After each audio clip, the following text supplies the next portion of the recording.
Que bênção, meus irmãos. Nós podemos celebrar tudo isso juntos, graças a Deus.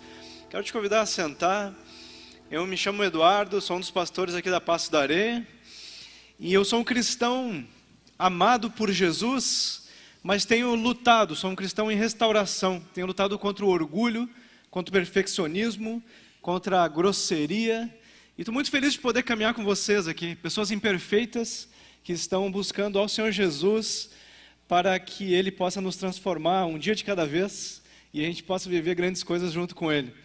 Meus irmãos, quero convidar vocês hoje para nós seguirmos ouvindo de Jesus o que Ele tem para nós, para esses meses. Como nós temos ouvido do Senhor, Jesus tem planos muito importantes, especiais, para cumprir nessa igreja em junho e julho. E nós já temos então recebido direções, entendido da promessa que Ele tem para nós, ouvido direções sobre os passos que nós temos que dar. E hoje eu queria compartilhar um pouco mais contigo sobre isso. E eu queria então que você abrisse, acessasse a sua Bíblia ou abrisse em Atos. Nós vamos ler o capítulo 1 e 2 hoje, um pouco do 3 também. Mas irmãos, eu queria te deixar um encorajamento, que você sempre viesse na igreja com a capacidade de acessar e ler a Bíblia, ou no teu celular, ou num tablet, ou a Bíblia impressa, porque é muito importante que você leia, que você se conecte com o texto, lendo na sua própria Bíblia. E eu quero te dar um segundo encorajamento, que você possa anotar o que você ouve aqui. Se você puder anotar com um lápis ou caneta, a ciência diz que você vai gravar mais do conteúdo, se você fizer a letra cursiva.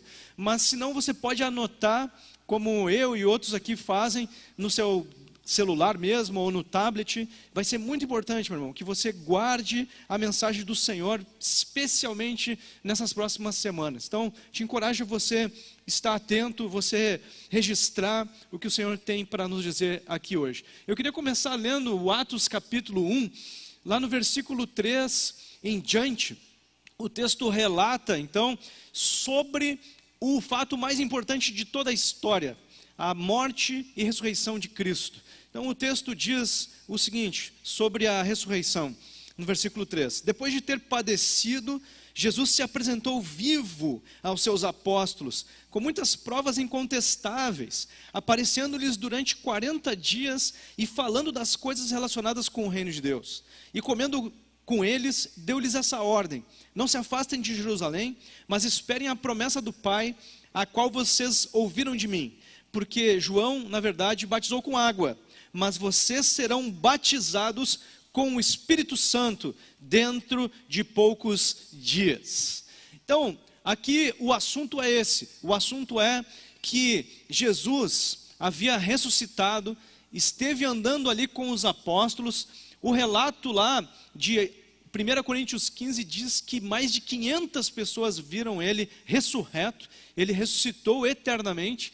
E antes de eles virem Jesus subir aos céus, o corpo de Jesus subiu aos céus, eles receberam uma direção. E a direção foi: vocês fiquem, se preparem, porque vocês vão ser batizados. Pela primeira vez na história, alguém vai ser batizado com o Espírito Santo.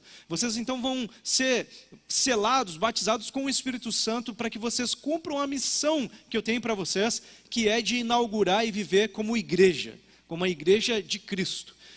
Então eles recebem essa direção. E o que acontece no capítulo 2, a gente já conversou isso a semana passada. Eles de fato veem o Espírito Santo descer sobre eles numa forma de fogo, e eles começam a experimentar de um poder que eles nunca tinham experimentado. E as pessoas testemunham disso e ficam impressionadas sobre como aquele movimento estava acontecendo através deles. Inclusive as pessoas de diferentes idiomas ouviam no seu próprio idioma o que eles estavam falando, sem que eles soubessem como fazer essa tradução e tudo mais. E então ficam ali impressionados e esperam uma explicação sobre aquilo. Até alguns disseram assim: devem estar bêbados, devem estar falando umas coisas sem nexo. E então o apóstolo Pedro se posta ali para explicar, e ele começa então uma pregação sobre o que estava acontecendo ali no capítulo 2. E ele começa, irmãos, e explica algumas coisas muito importantes, e uma delas é a ressurreição de Cristo. Então Jesus ressuscitou de maneira eterna. Ele foi a única pessoa que ressuscitou eternamente. Ele foi o primeiro que ressuscitou eternamente, fisicamente, eternamente. Então outros ressuscitaram, como Lázaro. Jesus foi lá e ressuscitou Lázaro, mas Lázaro acabou morrendo novamente. O corpo dele não permaneceu eternamente, né? Então Jesus foi o primeiro. O texto de 1 Coríntios vai dizer que ele foi o primeiro, a primícia de muitos que viriam. Então a morte e a ressurreição de Cristo causou uma grande questão, e é isso que por aí que Pedro começa a falar sobre o poder. Isso mudou a realidade entre a morte e a vida. A morte e a ressurreição de Cristo mudou a realidade, mudou a verdade sobre isso. E ali no capítulo 2, Atos 2, versículo 24, Pedro diz: porém Deus o ressuscitou, livrando-o da agonia da morte, porque não era possível que fosse retido por ela. Então, meus irmãos, Jesus mudou a realidade sobre a morte e sobre a vida, tanto que no mesmo texto de 1 Coríntios 15, que diz que mais de 500 pessoas viram ele ressurreto, esse mesmo texto fala uma pergunta para a morte, que é a seguinte: onde está, ó morte, a sua vitória? Onde está, ó morte, o seu aguilhão? Da morte, o aguilhão da morte é o pecado, e a força do pecado é a lei, mas graças a Deus que nos dá a vitória por meio do nosso Senhor Jesus Cristo. Então Jesus ressuscitou eternamente, e ele chega a fazer uma pergunta agora: onde está a morte? Jesus venceu a morte e nos deu capacidade, possibilidade de vencermos a morte também, de depois da morte física, vivermos eternamente. Então o capítulo 2 continua no versículo 33 dizendo o seguinte: exaltado pois à direita de Deus, tendo recebido do Pai a promessa do Espírito Santo, derramou isso que vocês estão vendo e ouvindo. Então, irmãos, a ida de Jesus, em Efésios 4 também fala isso, a subida de Jesus aos céus depois de ressurreto, significa que essa morte e ressurreição abriu porta, não só para que tenhamos vida eterna, mas para que o poder de Deus, o Espírito de Deus, habite no ser humano. Então a ida de Cristo teve uma outra marca importante. O poder de Deus passou a habitar em seres humanos para que Ele fizesse a obra dele através de nós, mesmo com nossos defeitos. Ele quer fazer a sua obra através de nós. E isso se chama batismo do Espírito Santo. É por isso que Jesus falou: vocês foram batizados na água por João, mas agora eu quero que vocês saibam que vocês vão ser batizados com o Espírito Santo. Vocês vão viver um outro batismo também. Então, meus irmãos, diante dessa palavra que Pedro deu ali no discurso dele, dizendo que Deus derramou então o Espírito sobre as pessoas, os ouvintes fizeram uma pergunta para Pedro, que foi a que está ali no versículo 37. Quando ouviram isso, ficaram muito comovidos e perguntaram a Pedro e aos demais apóstolos: o que faremos, irmãos? Qual que é a nossa parte então, para a gente participar desse mover? A gente viu que veio algo sobre vocês, que vocês têm um poder agora habitando em vocês. E o que a gente faz então, a partir dessa tua palavra? E ele explica então, versículo 38 e 39. Pedro respondeu: arrependam-se, e cada um de vocês seja batizado em nome de Jesus Cristo, para a remissão dos seus pecados, e vocês receberão o dom do Espírito Santo, porque a promessa é para vocês, para os seus filhos e para todos os que ainda estão longe, isso é, para todos aqueles que o Senhor nosso Deus chamar. Então, um pouco mais para frente, no próximo versículo, a palavra é a seguinte: com muitas outras palavras, deu testemunho e exortava-os, que significa encorajava-os, dizendo: salvem-se dessa geração perversa. Então, se a gente for resumir o que o apóstolo Pedro estava explicando para eles, quando eles perguntaram: o que a gente faz? Ele disse então o que a gente faz. Ele disse: salvem-se. Deixem-se ser salvos, entendam que vocês precisam de salvação e mudem a mente de vocês. A primeira palavra que ele usou foi arrependam-se, e essa palavra no original grego significa mudança de mente, ou seja, mudem a mente, coloquem a esperança de vocês em outro lugar e entendam que vocês precisam de um Salvador, que a capacidade humana não é suficiente para vocês terem vida verdadeira. que não vai vir a satisfação só com recursos humanos. Vocês precisam de saúde espiritual, que vai influenciar a saúde emocional e vai influenciar a saúde material de vocês. A saúde espiritual só pode vir de um lugar, de Jesus. Então ele está dizendo, arrependam-se, mudam a mente de vocês, salvem-se, ele disse, salvem-se, tome uma decisão e vocês receberão o Espírito Santo e sejam batizados. E é isso que esses irmãos aqui hoje entenderam. Eles entenderam que precisavam de um socorro, que eles estavam procurando aqui, acolá, e não estavam encontrando o que preenchesse o seu vazio.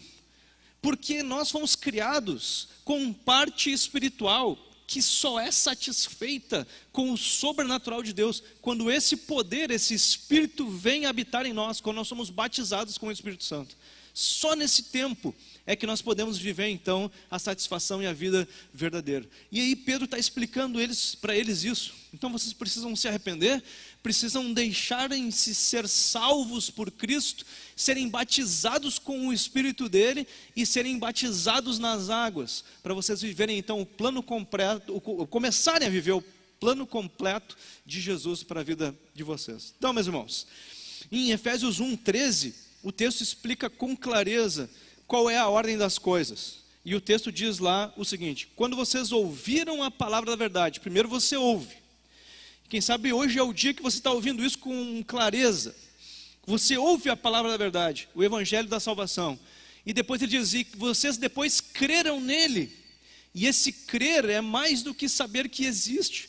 É tomar uma decisão de seguir. Uma decisão de abraçar a fé com seriedade. Seguir a Cristo.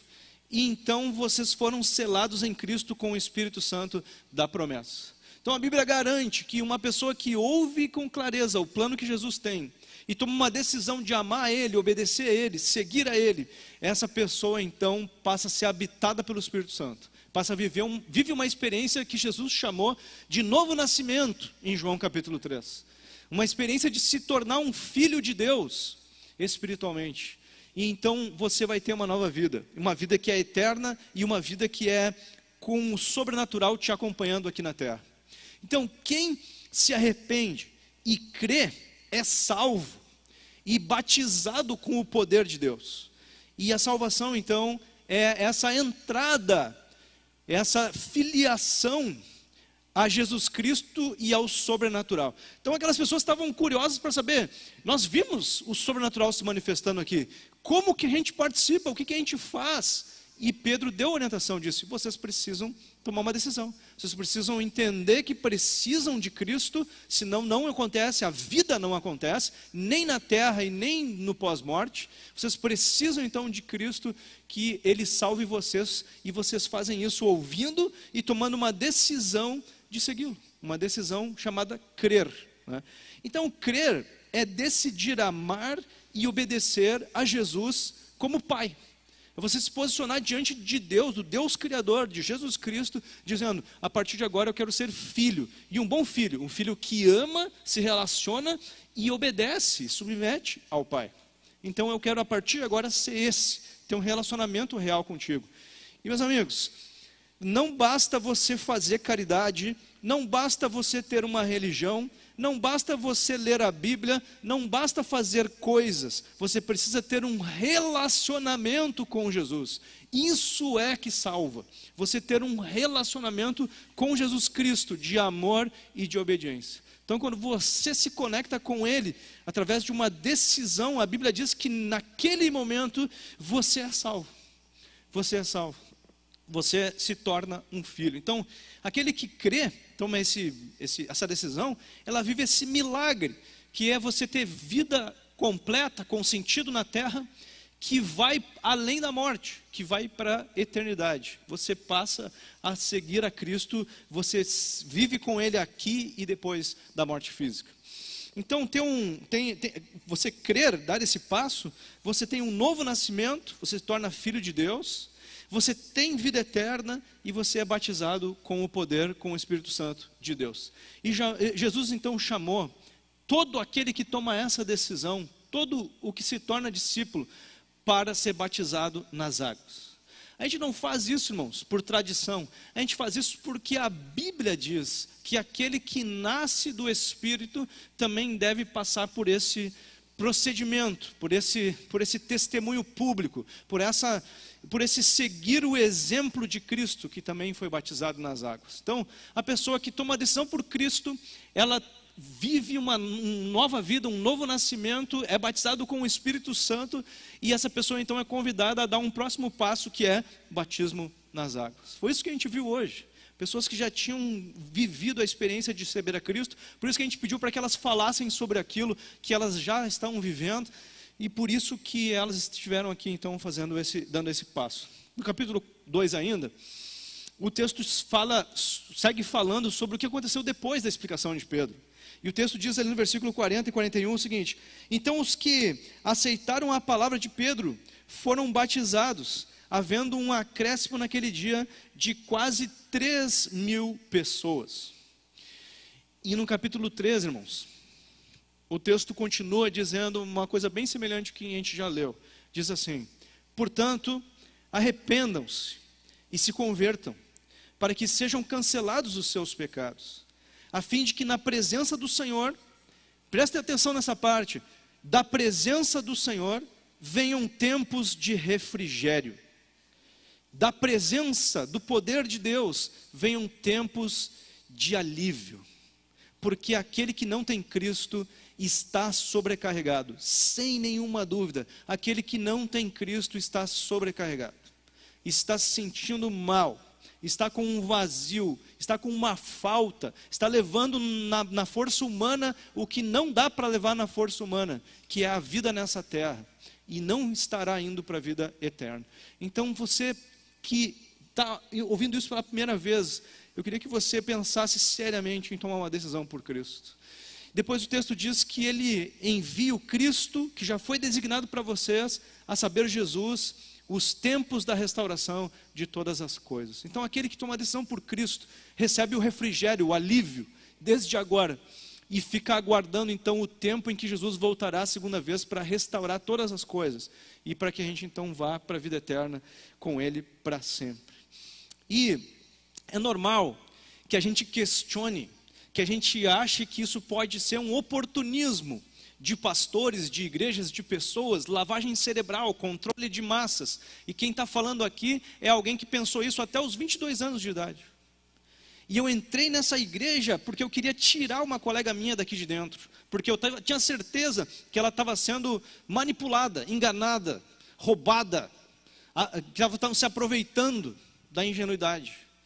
E eu então, muito encorajado aqui por pessoas que receberam um cara questionador, um cara mal educado, com muito amor, eu comecei a me perguntar, será que esses caras não podem estar com a razão? E eu comecei então a ler a Bíblia e questionar e fazer pergunta e etc. Até que depois de vários meses questionando, eu comecei a entender que havia algo espiritual envolvido. Não era só uma entidade humana para enganar pessoas. Havia algo espiritual se movendo aqui no meio. E eu então pude ter um encontro com Cristo, pude entender que Ele é real e pude tomar uma decisão então, lá em 2001, por ser um seguidor de Cristo, por andar com Ele e ser batizado nas águas. Então, eu queria te encorajar a você ter um encontro com Jesus hoje ainda. O texto lá de 1 Tessalonicenses, capítulo 5, verso 10 diz: Ele morreu por nós, para que quer estejamos acordados, quer dormindo. E aqui isso significa vivos ou mortos. Você pode ver isso lá no mesmo texto, do capítulo 4, isso está explicado. Então, quer estejamos acordados ou quer dormindo, quer vivos ou mortos, vivamos unidos a Ele. Então esse foi o propósito da morte e ressurreição de Cristo, para que nós pudéssemos estar unidos com Ele, aqui na terra e depois da nossa morte física também, vivos, unidos com Ele. Esse é o propósito. Isso é o cristianismo. É um relacionamento com Jesus. Não é religião, não é nada a não ser um relacionamento com Jesus. A religião ajuda, a Bíblia ajuda, as reuniões ajudam, tudo é plano de Deus, mas o relacionamento é a base. Se não há relacionamento, não há cristianismo, não há sobrenatural. É só uma entidade de forças humanas. Então eu quero te encorajar a você ter um encontro sobrenatural com Jesus hoje. Que a Bíblia diz que quando você crê nisso, que você precisa ser salvo e que Cristo é quem pode te salvar, e você faz uma oração falada, confessando Jesus como teu Senhor, você crê no coração e confessa com os teus lábios, acontece um novo nascimento, acontece uma nova vida, acontece uma virada, se torna filho e recebe a vida eterna e o poder de Deus habitando em si. Então, eu queria agora fazer um momento bem interessante, bem especial. Eu queria chamar todos os irmãos que foram batizados aqui na frente. Queria que todo mundo que foi batizado viesse aqui na frente, aqui em cima. Agora, olha só, vocês vão participar aqui, tem uma participação especial. Eu vou descer com eles ali na frente do tanque e nós vamos ficar ali esperando as pessoas que hoje entenderam que é o seu dia de tomar uma decisão por Cristo, de nascer de novo, de ser batizado espiritualmente, e eles vão estar aqui representando Jesus, com os braços abertos para te abraçar e para te receber.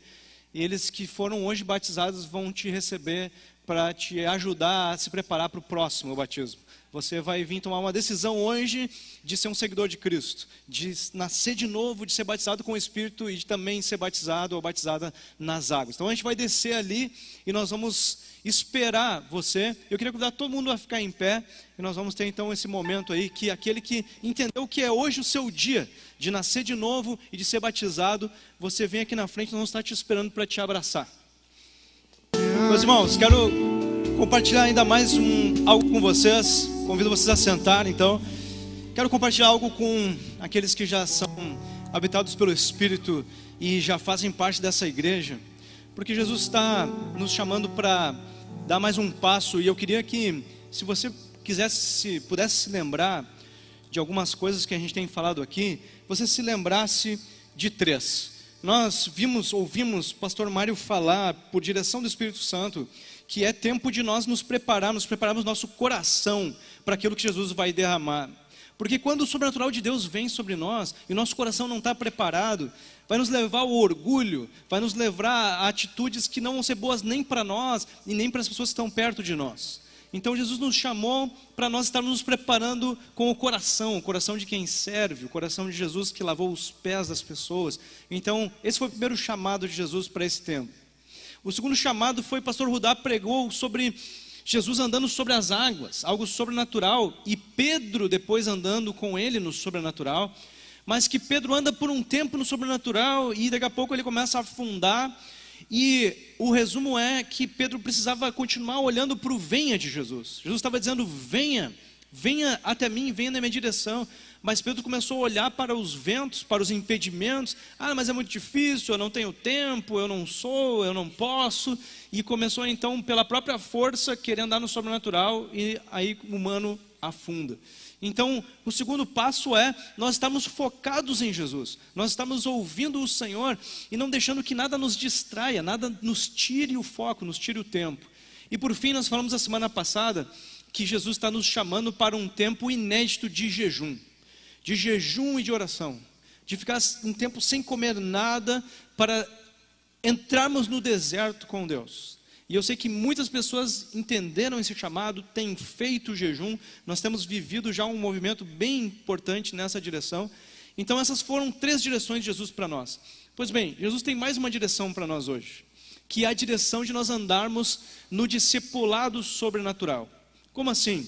A vida cristã pode ser resumida dizendo que é ser e fazer discípulos de Cristo.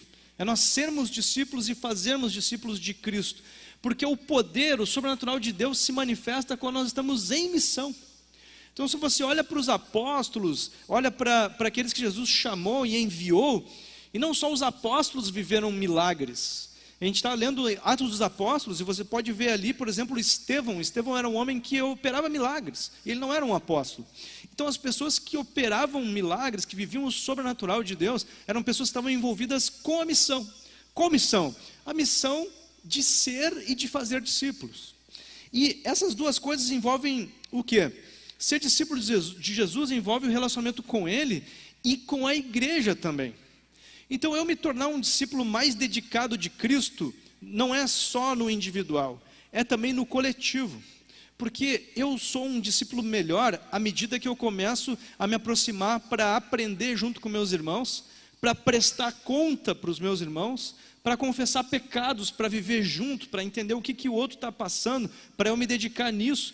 Esse ser discípulo é eu prestar contas, eu me submeter a outras pessoas, não só a Cristo no individual, mas a outras pessoas também nesse movimento que é a igreja, nessa interação que é a igreja. E fazer discípulos é você trabalhar para que pessoas tenham esse encontro com Jesus, como a gente estava convidando hoje, como Pedro fez naquela pregação, convidando as pessoas para entenderem a salvação, tomarem uma decisão por serem salvos. Então fazer discípulos é ajudar essas pessoas a serem salvas, mas também ajudar meus irmãos a crescerem na edificação, a crescerem em nível espiritual, nessas interações e tudo mais. Então, irmãos, esse é o propósito. O propósito do sobrenatural é que a gente veja as pessoas sendo salvas e nós nos santificando, nos tornando mais próximos de Cristo, através dessa interação uns com os outros. Então, ser discípulos, irmãos, ser e fazer discípulos envolve esforço, envolve sacrifício. Como assim? Envolve eu gastar tempo com isso, envolve eu gastar recursos com isso, porque como eu vou me reunir com meus irmãos, e eu estou muito feliz, irmãos, eu sei que isso está nos levando para novos níveis espirituais, que nos últimos 2 anos, muitos de vocês se mobilizaram para ir atrás, não só das reuniões grandes aqui, mas também das reuniões nas casas, como os apóstolos faziam, como a igreja primitiva fazia, e também nas reuniões de microgrupos, como Jesus fez lá com Pedro, Tiago e João. E hoje nós somos aí 40 microgrupos, somos 14 grupos nas casas, em diferentes cidades. E isso, irmãos, tem gerado o quê? Tem gerado crescimento, mas envolve sacrifício. O sujeito tem que gastar tempo para ir até lá se encontrar com aquelas pessoas, tem que gastar recurso, né? Porque vai gasolina, vai não sei o quê, cada um leva um lanche para fazer e tudo mais, né? Leva energia, irmãos. Quando a gente vai se encontrar com os irmãos, a gente precisa, como assim gasta energia? Tem que ter misericórdia, tem que ter perdão. Quando você vai convidar, por exemplo, pessoas que você sabe que estão longe de Cristo, precisam se aproximar, serem salvas, muitas vezes as pessoas dizem, não, estou lá, domingo estou lá, e a pessoa não aparece nunca, né? Ele tem que, né, se encher de paciência, ir de novo, né? Ô irmão, precisa ser salvo, né? Então, precisa ter graça, paciência, misericórdia, envolve energia, sacrifício. Entre nós aqui, irmãos, volta e meia a gente está, né, numa boa e um se atravessa com uma palavra, né, ou se acordou lá, né, meio ruim e vem e dá-lhe a paulada, aí tu tem que, né, se acalmar e voltar na paz, né, então tudo envolve sacrifício, irmãos, envolve perseverança. Os irmãos aqui têm jejuado, eu tenho visto, as pessoas têm se mobilizado para fazer jejum. Pois bem, eu tenho recebido várias pessoas dizendo assim, estou tendo pesadelo, estou tendo pesadelos horríveis. Essa semana eu ouvi de 4 pessoas, irmãos, numa semana, que tiveram pesadelos. Então a gente tem que se posicionar, a gente vive também batalha espiritual. Tem um outro lado do mundo espiritual que também vem contra, e aí de novo, irmãos, exige esforço. Você crescer espiritualmente exige de nós esforço e sacrifício. Mas depois daquela grande pregação de Pedro que nós lemos no capítulo 2, e vocês viram que aquilo culminou na conversão de várias pessoas que depois foram batizadas, a gente vê o texto dizendo o seguinte, a partir do verso 42, e perseveravam na doutrina dos apóstolos e na comunhão e no partir do pão e nas orações, e cada alma havia temor, e muitos prodígios e sinais eram feitos por meio dos apóstolos. Todos os que criam estavam juntos e tinham tudo em comum. vendiam as suas propriedades e bens, distribuindo entre todos à medida que alguém tinha necessidade. Então aqui estão os segredos de viver o sobrenatural também estão nessas interações, nessa vida de igreja. Então a gente quer viver o sobrenatural com mais oração, contato individual com Jesus, jejum, tá certo, isso é importante, é fundamental para isso. Mas a segunda parte também é eu ser um discípulo melhor, eu viver essa interação como igreja, em que eu sou afiado e vivo também para ajudar pessoas, para servir pessoas nesse crescimento. Então, irmãos, em resumo, o discipulado sobrenatural envolvia o que de acordo com esse texto? Que eles perseveravam, ou seja, eles eram pessoas insistentes em 3 coisas. Ensino bíblico, diz que perseveravam na doutrina dos apóstolos, no ensino bíblico, na comunhão. E comunhão, irmãos, de estar junto, comum, união, não é só união para a gente almoçar e falar um monte de besteira. É você se unir sim para almoçar, para ter essa comunhão, mas para ser intencional no crescimento. Então são encontros que a gente senta e você pode escolher quem é essas pessoas que você se dá mais, que te amam mais, tudo mais, mas você se senta com elas para ouvir delas o que elas têm vivido, para poder servir elas, orar com elas, saber como é que tu pode ajudar essa pessoa, e ao mesmo tempo você vai lá para prestar contas, para falar sobre o que você não está indo tão bem, o que você tem que falar sobre pecados, sobre erros, sobre coisas a serem mudadas. Você vai lá também para receber retorno, para que essa pessoa te diga coisas que você não está vendo. Vai dizer assim, olha, o jeito que tu trata o teu filho não está legal, olha, o jeito que tu fala com as pessoas ali não está muito certo, né? Aquilo ali que tu devia estar fazendo lá na tua família, tu não está fazendo, devia ter dar mais tempo ali com o teu marido, com a tua esposa.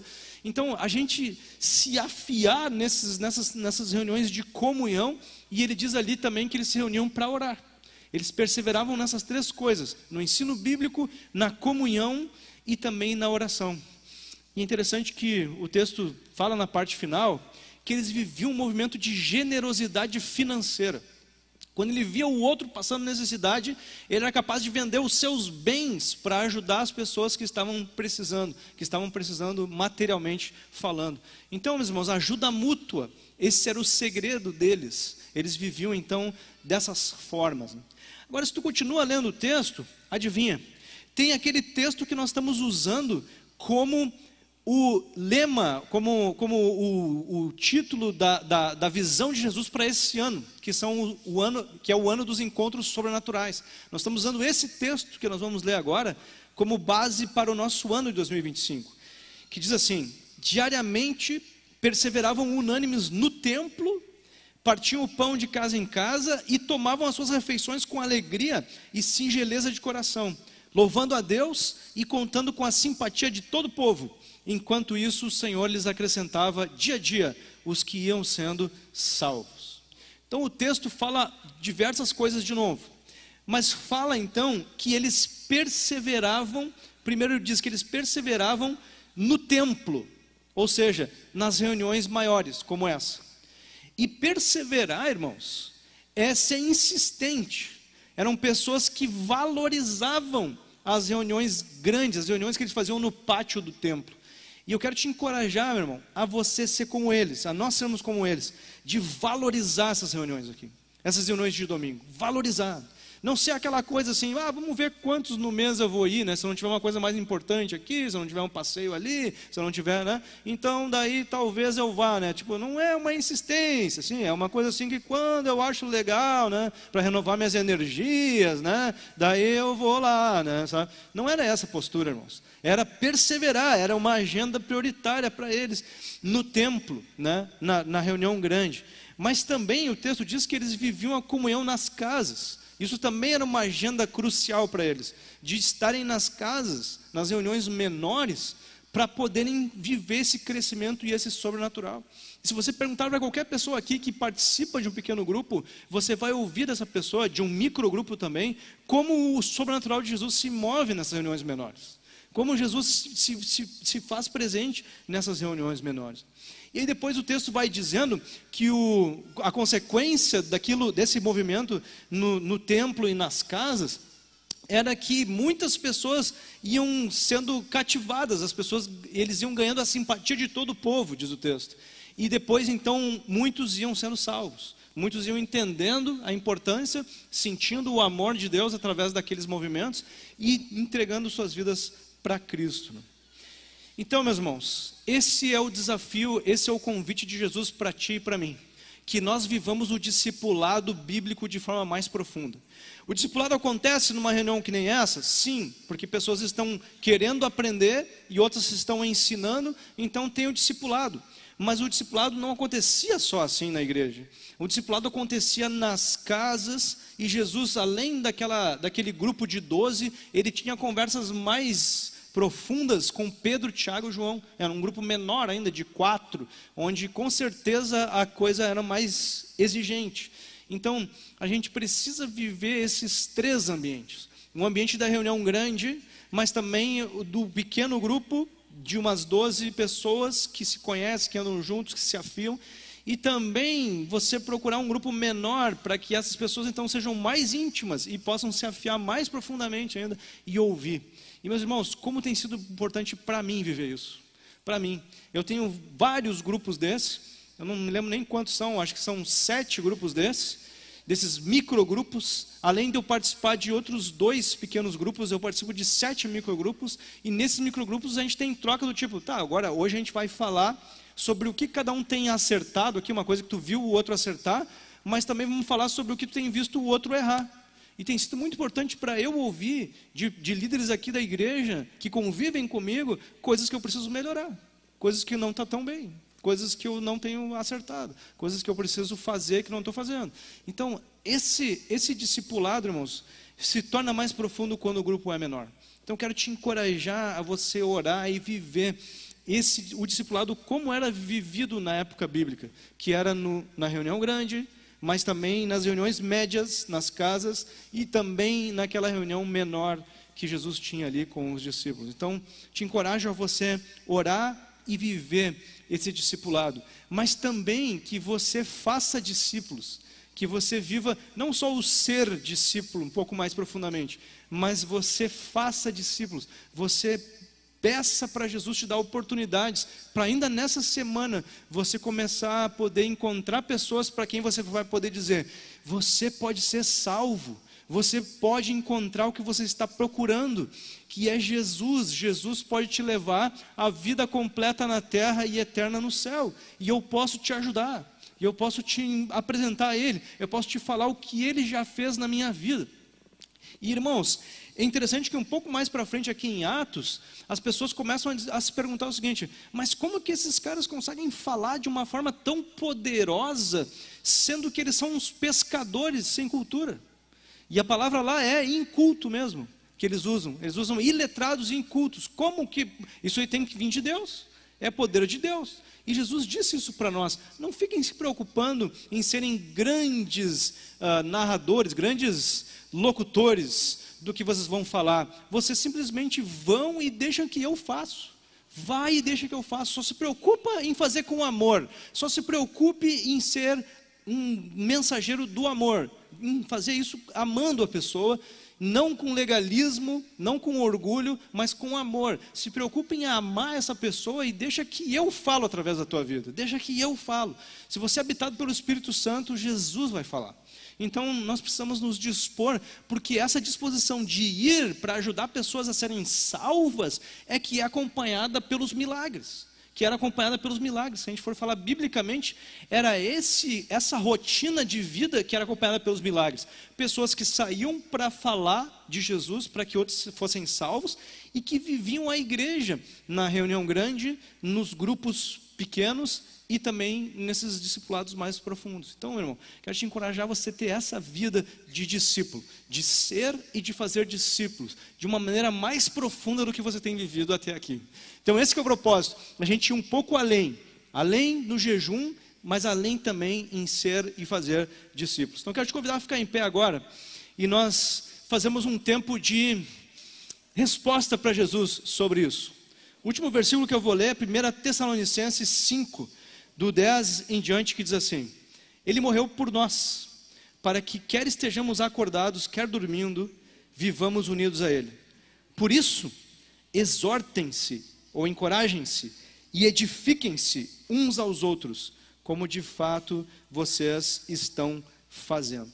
Então esse é o desafio, irmãos, que nós continuamos nos edificando, levando um ao outro para novos níveis espirituais, e principalmente aquelas pessoas que ainda não se tornaram filhos de Deus, ainda não creram em Jesus e não foram batizados pelo Espírito Santo.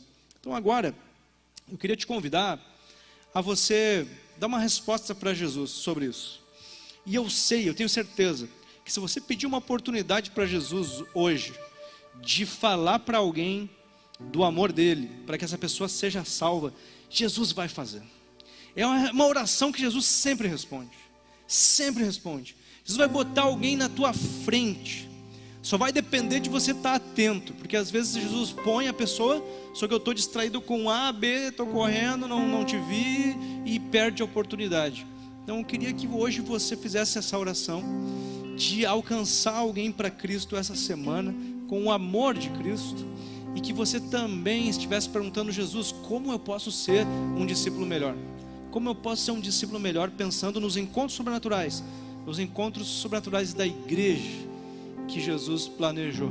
Então, se você quer dar um desses dois passos hoje, quer se comprometer com Jesus, em andar nessa direção, eu quero te convidar a você dar uma resposta para Ele. Se você quiser vir aqui na frente, eu também vou estar aqui te esperando para a gente orar sobre isso agora. Aqueles que já são de Cristo, querem dar um passo em ser um discípulo mais aprofundado, de fazer mais discípulos, pedir uma oportunidade para Jesus te usar para a salvação de alguém. Quero te chamar para você vir aqui para a gente orar. Vamos orar então. Jesus, eu quero colocar diante do teu altar, Senhor, os irmãos que aqui na frente estão, aqueles que do seu lugar mesmo se comprometeram e pediram uma oportunidade para ti, para viverem o discipulado num novo nível, Senhor. Eu oro, Senhor, por todos aqueles que decidiram e pediram uma oportunidade de ajudar alguém a ser salvo, Senhor. E eu sei, Pai, que Tu nos responde nessas orações. E eu sei, Pai, que Tu está nos enviando para vivermos essa experiência, Senhor, a partir de agora, de maneira muito mais profunda. Então oramos para que Tu nos abra os olhos, Senhor, para que Tu nos ilumine os olhos do coração, para que essas oportunidades não passem por nós despercebidas, Senhor. Nos livra das distrações, nos ajuda, Senhor, com as palavras, nos dá sabedoria e principalmente amor para amar essas pessoas como Tu amas, Senhor. Oh Deus, derrama da Tua graça sobre os meus irmãos, sobre cada um de nós, nos usa com poder, Senhor, e que depois da manifestação do Teu poder, nós saibamos como Pedro fazer, Senhor, o direcionamento para o arrependimento, para o batismo espiritual e para o batismo nas águas, Pai. Oh Deus, dá-nos graça, nos usa como Teus cooperadores para esse movimento, Pai. E eu oro também pelos meus irmãos, Senhor, que possam se envolver ainda mais em pequenos grupos, Pai. Possam se envolver nas reuniões nas casas, como Tu nos ensinou, Senhor. E que possam também se envolver nos microgrupos, nas reuniões de profundidade, de relacionamento, de prestação de contas, Senhor, de afiarmos uns aos outros, em nome de Jesus, Pai. Nos move como igreja para um afiamento, para uma edificação, para uma santificação muito mais profunda, Pai. E nós estamos aqui nos dispondo a pagar o preço. Nós sabemos que terá sacrifício, Senhor. Nós sabemos que terá preço a ser pago, mas nós sabemos que vale a pena todo o Teu sonho para nós, o Teu poder crescendo em nós, a Tua graça vindo, o Teu sobrenatural nos inundando. Queremos nos deixar encher pelo Teu Espírito Santo, e estamos aqui decidindo pagar esse preço, Pai. Pedimos sabedoria, que Tu nos direcione, Senhor, nesse mês que começa essa semana, para vivermos, Senhor, o Teu novo, aquilo que Tu nos está convidando para viver, Pai. É a nossa oração, Senhor. Obrigado por esse tempo, Senhor. Obrigado pela Tua presença e pela Tua graça, em nome de Jesus, em nome de Jesus. Amém, meus irmãos. Que Jesus use vocês. Jesus envia vocês para que vocês experiências façam a diferença. Amém e amém.